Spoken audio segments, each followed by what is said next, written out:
تکرار کی بھی ضرورت ہے، دہرانے کی بھی ضرورت ہے۔ عام طور سے موضوع تو بہت پڑھا جاتا ہے، پر کم یہ بتایا جاتا ہے کہ نبی کے اہل البیت ہیں کون۔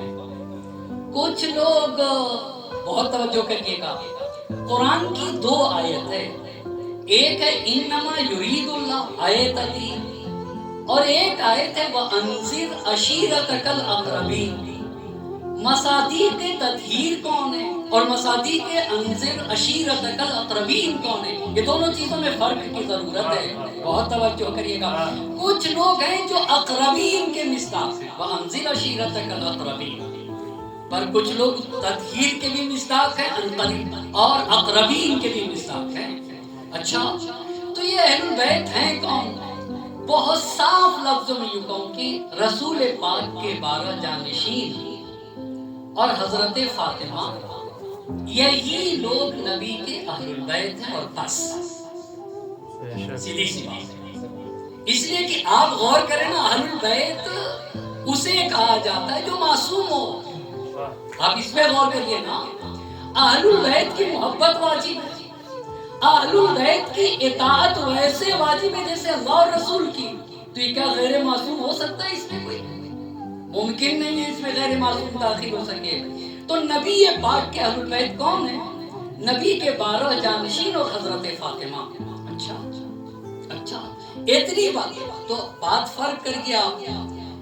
کچھ لوگ ہوتے رشتہ دار اور کچھ لوگ ہوتے اہل البیت، دونوں میں فرق ہے۔ رشتہ دار ہونا اور اہل البیت ہونا عام خاص مطلق کی نسبت ہے۔ عام خاص مطلق کیا ہوتا ہے؟ ایک مرتبہ عام خاص مطلق کو دہرائیں گے، اور اس مثال کو دینا چاہوں گا۔ ہر ہندوستانی انسان ہے یا نہیں؟ جی، ہر ہندوستانی انسان ہے، لیکن ہر انسان ہندوستانی نہیں ہے۔ اس کو کیا کہتے ہیں؟ عام خاص مطلق۔ یہی تو عام خاص مطلق ہے۔ عام خاص مطلق اسی کو تو کہتے ہیں کہ ہر ہندوستانی انسان ہے، یہ ہوا خاص، پر ہر انسان ہندوستانی نہیں ہے۔ نبی کے اہل البیت نبی کے رشتہ دار ہیں۔ سبحان اللہ، سبحان اللہ، سبحان اللہ۔ ہر اہل بیت نبی کے رشتہ دار ہیں، لیکن ہر رشتہ دار اہل البیت نہیں۔ سبحان اللہ، سبحان اللہ۔ بس 2 باتیں واضح ہوئی کہ اہل البیت ہیں کون، کیا، اور اہل البیت ہیں کون۔ پر ہم کبھی آل محمد کہتے، ہم کبھی اہل البیت کہتے، ہم کبھی عطرت کہتے، اور ایک لفظ اور ہے ذوی القربہ۔ یہ کیا چیز ہے؟ یہ کیا چیز ہے؟ یہ بتائیے۔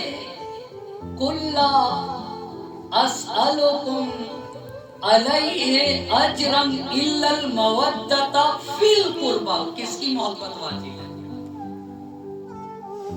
کس کی محبت واجب ہے؟ دوسری آیت پڑھتا ہوں، وَآتِ ذَا الْقُرْبَى حَقَّهُ۔ یہ ذا القربہ کون؟ یہ ذا القربہ کون؟ تیسری آیت پڑھتا ہوں، وَاعْلَمُوا أَنَّمَا غَنِمْتُم مِّن شَيْءٍ فَأَنَّ لِلَّهِ خُمُسَهُ وَلِلرَّسُولِ وَلِذِي الْقُرْبَى۔ یہ کون ہے ذی القربہ؟ یہ ذی القربہ کون ہو گئے بھائی صاحب؟ ذی القربہ، ذا القربہ، فی القربہ۔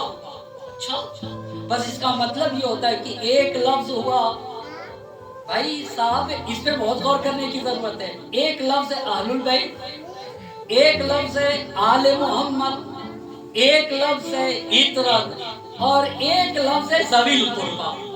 کیا یہ 4 لفظوں کے الگ الگ مصادیق ہیں یا نہیں؟ ایک ہی مصداق کے لیے 4 لفظ استعمال ہیں۔ بہت توجہ کریے گا۔ تو ہم اہل البیت کسے کہتے ہیں؟ رسول پاک کے 12 جانشین اور حضرت فاطمہ زہرا، یہ رسول پاک کے اہل البیت ہیں۔ انہی کا دوسرا نام آل محمد، انہی کا تیسرا نام عطرت، اور انہی کا چوتھا نام ذوی القربہ۔ اس کا مطلب بتا دیتے ہیں کہ اہل بیت ہیں کیا؟ عصمت کے مالک ہیں، پہلا پوائنٹ۔ اہل البیت کی مثال کشتی نوح جیسی، دوسرا پوائنٹ۔ اہل البیت آسمان کے درخشاں ستارے جیسے ہیں، تیسرا پوائنٹ۔ اہل البیت کی مخالفت شیطانی کام ہے، چوتھا پوائنٹ۔ اہل البیت کی محبت واجب ہے. 5واں پوائنٹ، اہل البیت کی اطاعت ویسے واجب ہے جیسے اللہ اور رسول کی اطاعت واجب ہے. 6واں پوائنٹ، اہل البیت سے محبت رسول سے محبت ہے. اہل البیت سے جنگ رسول سے جنگ، اہل البیت سے صلح و آشتی رسول سے صلح و آشتی ہے. اور 8واں پوائنٹ یہ کہ اہل البیت واسطہ فیض. یہ ہوا مقام و منزلت اہل البیت.